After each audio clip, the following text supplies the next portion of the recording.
Why good photographers still feel like frauds. And I've had that feeling even after 42 years. I call it the imposter syndrome. So let's look back into the past at your first photo shoot that you did. And one that comes to my mind that I shot was I was shooting a small school. There were probably 30 to 40 couples. It was a homecoming type thing. And I was shooting the pictures by myself. And one of the photographers who was training me at the time, his name was Jose. Well, I had went in and set up the lights. I set up the background up, and I was using umbrella lights, but I had them really high. I had them like 10, 12 foot high, and I'm shooting people. And Jose walks in and says, "What are you doing? Shooting the moon?" I'm like, "Man, I'm just sorry. I'm just trying to get the pictures and the shadows and everything looking good." And when you do that first shoot, you're trying to get things right, and there's a million things going through your mind, and most of them end with the bad thoughts in your head, and you don't want that. But your first shoot, you will be nervous, and you could be worried about clients noticing mistakes. Well, it wasn't when I first started, but back in 92 or so, I was shooting with me a 645, and it went out on me. I thought it had gone bad, but it wasn't. It was just me. But I switched back to 35 millimeter, and I was thinking the whole time, oh God, I hope they don't notice, hope they don't notice. But nobody noticed a thing. They loved all the pictures. Most of your people that you're photographing, they're interested in what they look like. They're not interested in what kind of camera you're using. They're not going to know the difference. They're not going to look up in the top right hand corner or look out for some purple fringing. They're looking for pictures of them at their special occasion. That's what they want. They don't care about all the other stuff. And we all know about checking the LED every 2 seconds. Heck, I still do that a lot, but I mostly do it, if I'm shooting a model in one spot and we go to move to the next spot, I'll roll through them real quick to see what I've got so I know what to shoot at the next spot. But you don't spend your entire time staring at your LED to make sure everything is right, because they will think that you've done something wrong, and you don't want to do that. It's okay to glance at it. You can also bring it up, look through it through the viewfinder. So it's not a big deal. Just don't overdo that part. Now, when you photograph your first wedding, if you haven't, or if you have, I'm sure you have some great stories if you have photographed your first wedding, because you didn't even sleep the night before. All you could think about was this wedding, and you got one chance. But that's okay, because that means that you care. The first wedding I shot was very small, and it was for some friends, so I wasn't under a lot of pressure. I knew it was a one-time thing, but I was lucky because it was some friends of mine, and they didn't have any money to pay anybody. And I'm like, I'll do it for free, because it's first wedding. And what you can get from doing your first wedding free is you can get pictures to show in your portfolio. You get testimonials, some people saying how good you did. Hopefully you did a good job. You gain a lot. It'll give you material to put on your website. So giving away one wedding, and let me specify, you need to give it to the right person. Don't just give it to anybody. You'll end up with a bunch of drunk people who don't care anything about pictures. All they want to do is get drunk and fall over, and that's not why you're there. And when you're beginning and your prices are lower, you're going to have to watch for that, because a lot of people want a photographer, but they want to drink more than they care about pictures, and that will ruin your whole day, because they'll be late. They won't care about anything. They'll just like, let's go over here and shoot. And like, no, let's get to the reception, man. I got to have a drink, blah, blah, blah. So once you get past that point, your weddings will be so much nicer, because once you reach the wedding prices and you've got a few years under your belt, now you're shooting people who have enough invested in their wedding that they actually want pictures. Somebody that's got $200 or $300 in wedding pictures, they don't care.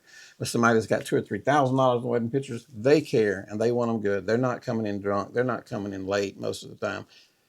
They want it done. And I remember when that happened to us. I remember we had gone through a few weddings, and it was like 3 or 4 straight of just drunk people everywhere. And I said, that is it.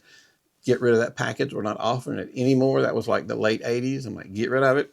It is gone. I'm not shooting another "it's all about being drunk" kind of wedding, because I'm not getting any pictures out of it. And if I'm not getting any pictures, I'm not making any sales. And what you sell them up front when you're first beginning is so little. If you don't get sales from it, it's not worth your time. So make sure you give your free wedding to the right person if you decide to do a free one. So that's something I learned the hard way. So with that said, you may be doing it free, but you're getting exposure. You're getting pictures out there. You got pictures to show. A couple $100 that you might have charged them anyway is not very much nowadays. So I say find the right person, do the first one for free, and then once you got one for free, you can start showing pictures around and go from there. In our next video, I'll talk more about how to price your weddings as you go along in your career. because that can be a little confusing. I know a lot of people have questions about that, but it's not that complicated. I got a little formula you can follow, and it makes it pretty easy. And there are some things people will forget to tell you about your first shoot. I remember my first shoot wasn't a wedding. I was working at our 1 hour lab. We had a studio in the back, and my boss at the time had to leave. Now, I'm very young at this time.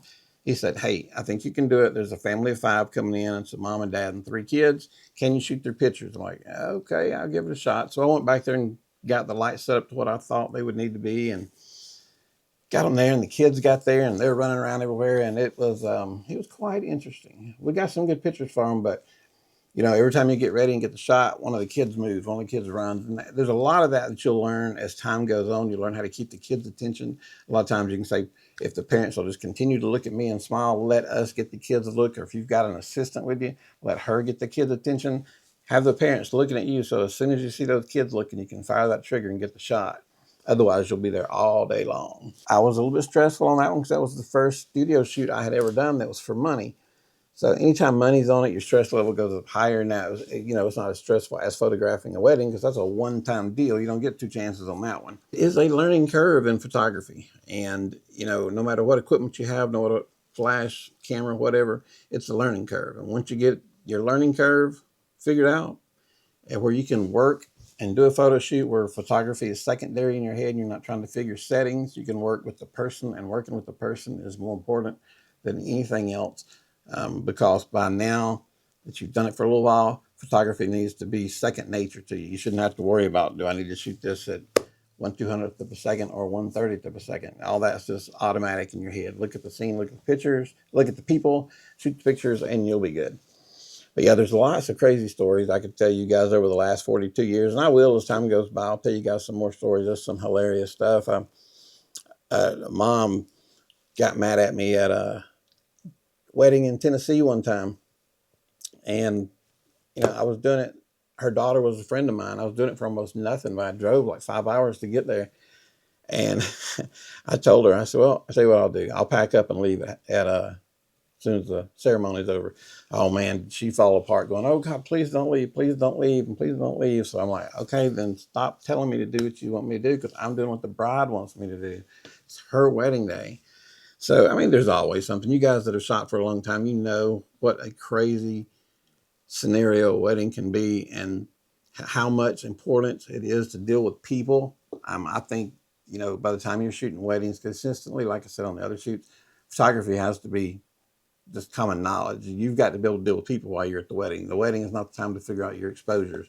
Wedding is the time to learn how to handle people under stress, and people that get mad at each other, and people that maybe drink too much. So that's what you've got to do. I always recommend beginners work with a professional for at least 1 year, if not 2, so that you can see these things actually happen. Because I promise, weddings you're going to shoot are not like the ones you see on YouTube and Instagram. I promise. They're not like that. Nothing like that. So with that said, I just wanted to give you guys a little bit of information today and the direction that we're going. My next video, I'll get into how to price your pictures for the weddings, that sort of thing. It's not too complicated. I think people overcomplicate that a little bit. We'll get you going. We'll get you making some money. Just stick with us. Join our channel. Like I said, I've said this a few times. I want our channel to be photography home for everybody, because we want to have something for everybody, beginners all the way up to highly experienced photographers.